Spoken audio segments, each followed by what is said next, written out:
Kahanzi muno muZimbabwe muna prophetess vanetsa vakabva Botswana vanombonyatsonzani. Vanonzi SR Toshe. Yo stara waiwa vanetsa. Alright, vanhu varikuporesa vanhu. Vari kuporesa aiwa ndezva Mwari chaizvo. Vanonzi prophetess Shoshe. Vanonzi SR Shoshe. Vanonzi SR Shoshe. ZIMLiveTV.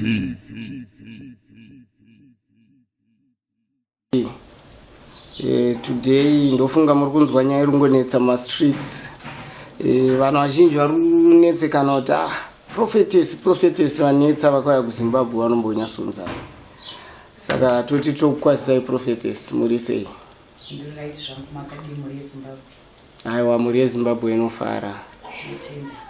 Ndofunga tambotendera matima nenzvimbo inonzi Mbare. Tanzwa vanhu vachipupura kuti aiwa mukadzi uyu akatumwa naMwari zveshuwa.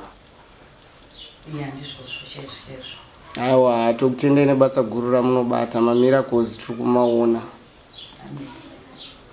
Chokwadi. Saka chekutanga ndonyatsoziva zita renyu kuti munonzi prophetess ani. Noti taibvunza vanhu vekuMbare, vamwe vaiti SR Shoshe. Ndinonyatsonzwisa. Munogona kutipa zvizere? Ini ndonzi Shupikai Resistance Shoshe. Resistance izita randakapuwa nemweya mutsvene ndichiri kunamata kuMasuwo. Chokwadi. Shupikai ndozita rangu rakanaka. Shoshe ndosarina. Alright. Saka munonzi prophetess SR Shoshe. Alright. Noti pane mamwe clips takanzwa nevamwe gogo chaivo vakatogona kutori pronounce. Aiwa, vanhu vari kupembera. Saka chechi yenyu imbonyatsori kupi? Chechi yangu iri kuBotswana Gaps. Ndokwandakatangira ikoko. Alright. Saka kuti muzoya muno muZimbabwe muzoperforma mamiracles samakaita, hanzi makabatsira mukomana ivasingaoni, nevamwe vanhu vaishupikawo vamaibatsira murodhi. Pambango neshungu dzangu ndaingoti dai ndandiripo, asi takafamba mastreets zvanzi munhu iye atobva pano tobatsira vanhu izvezvi. Saka ndiziva kuti munganditsanangurirawo sei kuti chii chakazoita kuti musvike panzvimbo yeMbare. Inini sekutuma kwandakaitwa nemweya mutsvene ndakazviratidzwa ndichiri kuBotswana. Ndikabva ndauya muno muZimbabwe ndepandashanyawo kunzvimbo yeMbare. Chinoona vanhu vandaida kuona, ndopandakasanganawo nemukomana iye. Ndibva ndamubatsirawo semabatsira ndakamuita panguva iyoyo. Kuri kutumwa kwandakaitwa naMwari. Mwari vanondituma ndikuonekwa. Aiwa, chokwadi. Ndofunga tegawo takatobvunzwawo vanhu kuti vanga varipo, ende zveshuwa vanhu vanga varipo vakapupura kuti chokwadi miracle takaiona. Zvototi isusu veZIMLiveTV takatorwadziwa kuti dai tatiripo takatoshutawo. Asi hazvina hazvo maka. Muri yeZimbabwe ndofunga muri kuzvinzwira. Saka ndiapi matambudziko amunobatsira prophetess? Inini ndinobatsira matambudziko akawanda. Kana munhu achitopenga chaicho ndinogona kutobatsira. Wakadzi wese matambudziko ndinogona kubatsira. Wari kumabasa kunetsa zvose maspiritual husband nemaspiritual wife. Ndokubasa kwangu kunyanya. Botswana ndondaidza vachiti true Jeremiah. Nokuti ndinobatsira. Matestimony akawandisa. Aiwa, zvinotendwa. Ndofunga pasi rose muri kuzvinzwira. Prophetess vari kuBotswana, vari kuZimbabwe nekwese kwamuri. Saka mungakwanisa here kupa vanhu nhamba dzenyu? Pamwe kune vamwe vari kunana UK, vari kune dzimwe nyika, kuti vakwanise kubatana nemi muchivaitirawo maprayers vari kure nemi. Ndingakupei nhamba dzangu dzekuBotswana nokuti ndokwandiri best. Chokwadi. Nhamba dzangu 07 774 123 05 or 077 138 7820 ndo namba dzangu dzekuBotswana. Ndofunga munhu wese muri kuzvinzwira. Saka zita rechechi chaichairo ndaona pakanzi DIM zvinombonyatsomirirei? Depa pandakanga ndiri kumasowo. Yes. Mweya mutsvene pandiri ndichivhura sowe randakavhura wakatumidza zita chechi kuti inonzi Depa, panosangana mauto, panosangana vanhu vese vanorwara, tsime remweya mutsvene, panoporeswa matambudziko nematambudziko, panoforera masoja ese. Ndokutaura kwakaitwa nemweya mutsvene ndichivhura chechi.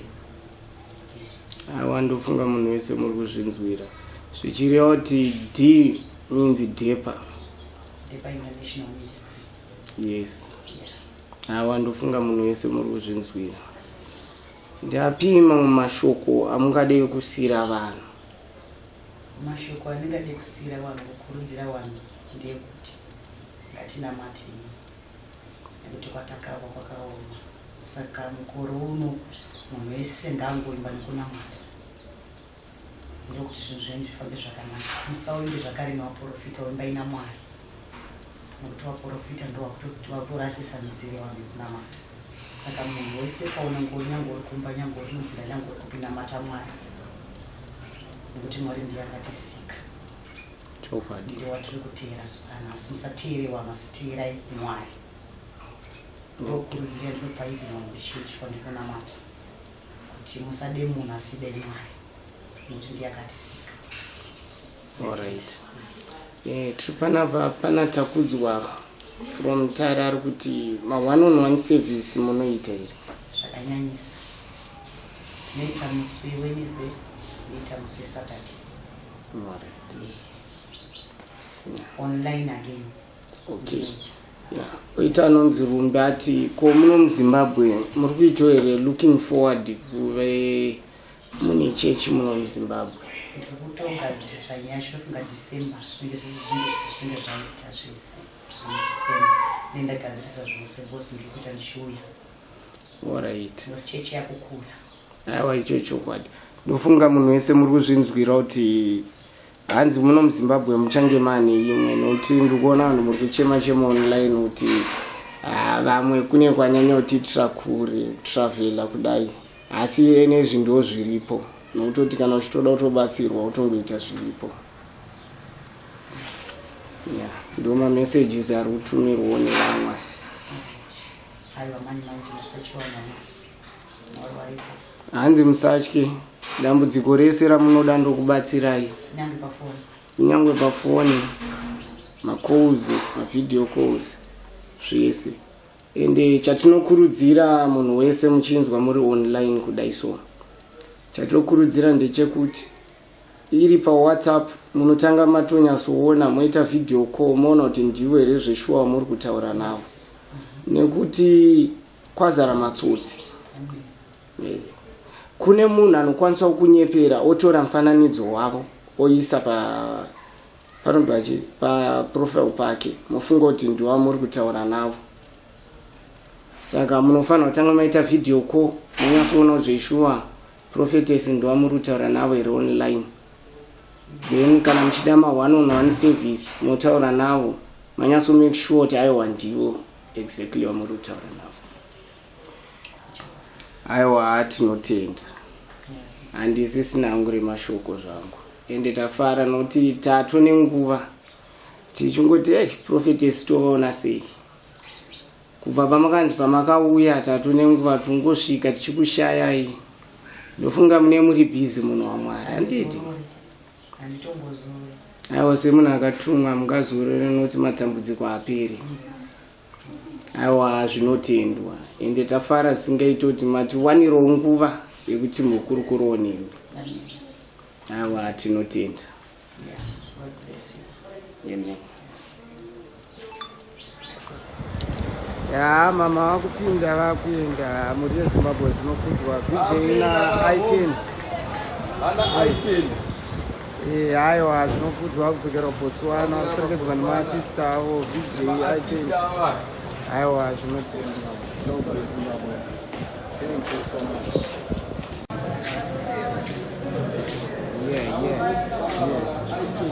kuperekedza mama titori paairport izvezvi kungabveni